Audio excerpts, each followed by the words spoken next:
Hello again, whiskey friends. Thanks for joining me today, everybody. And hey, if this is your first time here, why don't you see if you learned something? Maybe you want to stick around, be whiskey friends for a little while longer, and hit that subscribe button. So, for today's Tuesday discussion, the question that I received was if I could give any tips and tricks on how to set up blind flights. So the person that was asking the question has a party that is coming up, and they wanted to do a blind flight and hear my recommendations. So in the text thread that I had going on, I did give them a recommendation on a particular flight to use based on their scenario, their party, their audience, as we walk through some of those questions. So in today's video, I am going to walk through some of the strategies when it comes to setting up a blind flight and show you the blind flight that I recommended for this particular party. And this is something that you can then take away and maybe use at your own party. So thank you for joining today, whiskey friends. Let's kick off the show.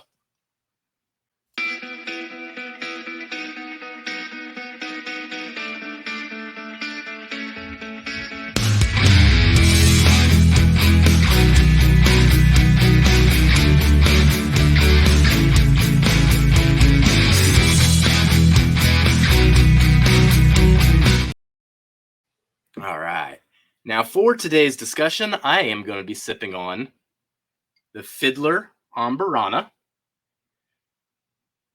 So this is a Amburana finished bourbon coming out of Fiddler there. And this was picked by the Mash and Journey Whiskey Club. It is a delicious pick. And man, I'm even going to be having it here in a Hello Again Whiskey Friend Glen. Woohoo! Moving on up in the world. So with today's topic, when it comes to blind flights, I mean, I have been in love with the concept of setting up blind flights for years now.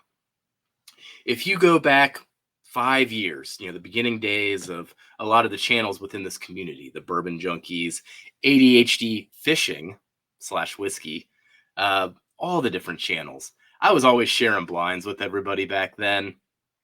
Really, at the time, it was Hendo and I seemed to be two of the main people that were doing it and always seemingly trying to one up each other. At first, it was more about just trying to find what people liked versus these other brands and just giving them to them blind. The choices on the shelf, even just 5 years ago, were a lot less than today as well. So a lot of the times you were pitting, Heaven Hill up against Buffalo Trace, up against Wild Turkey, up against Jack, and just seeing who would emerge amongst those main distilleries. As time went on, I mean, and people got more and more used to blind flights. I mean, now we just like play with the type, we mess with people's proof points, we mess with their palates by giving them finished things. Sometimes it becomes more about how I can mess with them versus just the drama of the reveal of seeing if they like this versus this. Oh, I like this a lot. Ooh, first pour of the day too. That hit really good.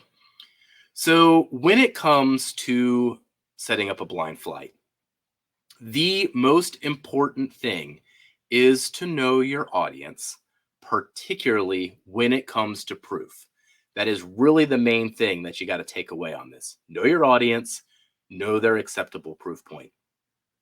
Because if you are not used to drinking whiskey neat, even an 80 proof, nearly tasteless bourbon is going to come across as being hot. So recently I was on vacation in Florida, just as an example. And the hotel actually did a bourbon tasting, which I thought was a pretty cool event. And it was very interesting to me too, seeing the reactions of non-typical whiskey drinkers when they are sipping something neat. So the blind flight that she gave us on this day essentially had an 80 proof Irish in there, an 80 proof Scotch. The bourbon was Elijah Craig, so I think that's about 93 proof top of mind. And you would have thought that nearly all the people at the table were drinking hazmat. I mean, that is how it hit them. So just keep that in mind when it comes to your audience. If you give them something that is too high proof, they're not going to taste any flavors. They will not be able to compare the different bourbons that you're giving them in this flight. Ultimately, what they will choose is the one that is smooth. That's what you're setting them up for. If you go too high proof, they'll pick the one that burns the least, and that translates to smoothness. So know your audience and put together a blind flight that fits where they are in their own bourbon journey. If it is a scenario where they haven't done much of this, they're just getting started, keep to the basic shelfers, keep to the 90 proof area, keep it basic. And that's going to be very, very important there. You do not want to blow out their palates or just to give them a sense of, oh, this is so hot. What is this? So that's going to be step A. Know your audience. Now, the blind flight that I am going to put together for today is a more universal blind flight. I could probably confidently use this on both beginners and experts just to surprise them a little bit. Now, the flavor profiles might actually be very guessable when it comes to people that are used to doing blind flights, but hey, there's still some drama involved. And as I highlight these bottles, I'm also going to be categorizing them. So if you don't want to use these 4 bottles, fit to the 4 categories that I'm giving and try to find bottles that fit those categories as I walk you through the strategies of progressing through this blind flight. Now, in the end, what we want everyone to do is to rank the 4 pours that they have from best to least favorite. And then we can, from there, learn something about them, teach them something about their profile, maybe even surprise them based on the brands that you bring to the table. So the first brand I'm going to highlight here, I want you to pick something that is widely available and is very good. So for this flight, the example I will use is going to be Wild Turkey 101. This is on the shelf, essentially $20. Everybody walks by this, and I bet you a lot of people don't even drink it because they associate Wild Turkey maybe with their college days and not with a top-notch spirit. And we're going to break through those, those perceptions slowly but surely. Everyone needs to get some Wild Turkey. Now, another alternative to the Wild Turkey could be like the Evan Williams Bottled and Bond or the Evan Williams 1783. Next up on the categories, we want something sought after that maybe you think is overrated. So kind of take that as you will, but ultimately you want to either reinforce or shatter someone's perceptions once they go through this blind flight. And for today's flight, I'm going to use the example of Buffalo Trace. So Buffalo Trace, very nice bourbon sitting there at 90 proof. But hey, you put it head to head up against that Wild Turkey. What if they pick the Wild Turkey and they think that they love Buffalo Trace? That would be eye-opening, especially if they're having a hard time getting their hands on Buffalo Trace. You want to set up those type of conversations to be had. So Buffalo Trace is the second bottle here. You could use Eagle Rare, maybe even something like Elijah Craig Toasted is one that I think could be good to use. Now, for the third, I want you to pick a brand that they have most likely never tried nor would try without you being the one to introduce it to them. So for today's flight, I think this fits the theme and the profiles that we have here. But I am highlighting Bardstown Origin Series. This is the High Rye Bourbon. It is about $40, 96 proof. Other examples could be things like Chattanooga or a Penelope, maybe even a Frey Ranch or Still Austin, just to name a few things that might be in your area that you'd want to get the lower proof versions of all those, but could be something interesting in the flight that they've never had before. Then the fourth category is to try to pick something unique, Sometimes I used finished whiskeys in this scenario, so maybe even a Chattanooga port finish or something like that. But something finished comes across well. Something, once again, that's going to have a surprising profile to it. Now, another way I can think of that, where I want to do like something unique or something surprising, for this particular flight in this scenario, I actually chose the Jack Daniels Bonded. So, with the Jack Daniels Bonded, the reason that I chose this one for this flight, A, we're setting up a whole lot of legacy distillers and then pairing them off against Bardstown. So that makes an interesting contrast. But kind of like the Wild Turkey, man, people sleep on Jack.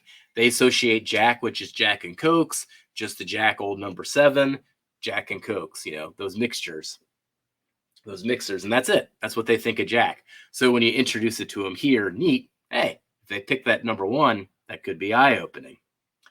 And that's ultimately then what you can control being the host of this blind flight. Really, regardless what comes into first place and what comes into last place, you have a story to tell. So with this particular flight, let's say Buffalo Trace came in first. Hey, you like Buffalo Trace, you like these cherries, you like the allocated stuff, you better go stand in line at the local grocery store because this is the stuff that you like and that's how you're going to have to get it, is go wait in line or do some lotteries. You set up that story. Call them a tater a few times maybe. But no, but then if the Buffalo Trace comes in last, hey, maybe you break their FOMO. Maybe you show them that they don't need to wait in line and they don't need to go hunting for the Buffalo Trace. They can go for one of these things that are more widely available. If the Jack or the Wild Turkey wins, once again, you're probably opening their eyes on what these brands have to offer, and there may be some preconceived notions on those brands, and you shatter those, and that is good. That is good information for them to learn. Now, if the Bardstown wins the flight, then you can really spin it because now you can say, hey, look, there are lots of new companies making bourbons all around the country these days. A lot of distilleries have opened up the last 10 years. They are making good stuff, and you should not just live with the legacy distillers. You should explore some of the other new distilleries that are out there, and why not check out this Bardstown? And you could see if we did Chattanooga, if we did Penelope, the Frey Ranch, Still Austin, whoever is in that position, if they win, you then have a story to tell, and you can give background about that distillery, and you can educate them about a new product and a new brand that they hadn't heard about. Ultimately, though, no matter what the order is, you're in the driver's seat and you just get to be the storyteller. So that's the fun part. There is no winning or losing. There's going to be drama no matter which one wins. Emphasize that drama and just enjoy the moment of experiencing that blind flight. But yes, ultimately at the end, get them to rank them and see if they can articulate why they ranked them the way they ranked them as well. And then that will also enable you to take their reasons and maybe give further recommendations to get people even more into whiskey. That's generally what I find. And let's say you have 5 different people at this blind tasting. They might have 5 different answers, 5 different reasons. You can then still give maybe custom recommendations to each one of them based on what they picked. Hey, you like this Wild Turkey and you can handle proof. Have you tried Rare Breed yet? You can just kind of see how these stories could then develop and, once again, lead them further down the avenue of this whiskey hobby that we all enjoy. So that is what I have for today's discussion and this recommended blind flight. Once again, that was the Wild Turkey 101 versus Buffalo Trace versus the Bardstown High Rye Bourbon versus the Jack Daniels Bottle and Bond.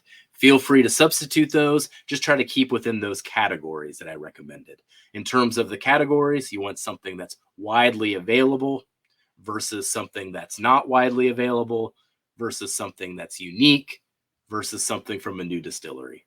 That would be the way that I would set up those 4 categories, and you can pick and choose what bourbons that you use within that framework, and it's going to cause drama every single time, no matter what, and that's really what you want within the reveal of a good blind flight.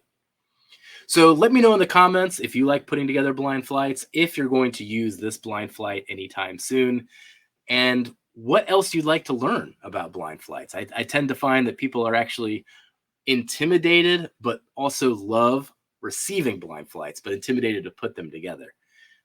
But this is the framework. If you use this framework, you'll always have a good time. Well, thank you for joining me today, whiskey friends. I'll catch you on the next Tuesday discussion. Goodbye, everybody. Jeff, just be friends with me. But you have these whiskey friends, and you say hello again. Oh, Jeffrey, you should just be friends with me. But you have these whiskey friends, and you say hello.